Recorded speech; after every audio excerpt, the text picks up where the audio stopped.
नमस्कार मंडळी, स्वागत आहे तुमचं आमच्या चॅनलमध्ये। आवाज महामुंबईचा, शोध बातमीचा, कौल मनाचा। चला तर मग आमचे चॅनल लाईक करा, शेअर करा आणि सबस्क्राइब करा। धन्यवाद।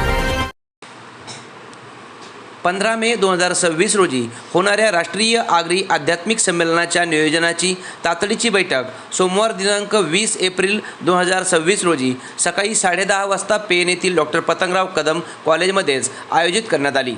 यावेळी संस्थेचे राष्ट्रीय अध्यक्ष सूर्यकांत पाटील, कार्याध्यक्ष संजय ठाकूर, खजिनदार PY पाटील, सहखजिनदार रवींद्र म्हात्रे, आल्हाद पाटील, कीर्तनकार अमित महाराज, निवृत्त प्राचार्य अजय पाटील, भजन सम्राट दत्तात्रेय बुवा पाटील, धननिरंकारी मंडळाचे नरेंद्र पाटील यांच्यासह सुमारे 40-45 प्रमुख कार्यकर्ते उपस्थित होते। बैठकीत देशभरातील 25 ते 30 हजार संत, महंत, भाविक भक्तांची गर्दी जमवण्याचा निर्धार करण्यात आला। आवाज महामुंबईचा चॅनलसाठी मिलिंद कार पाटील, पेन।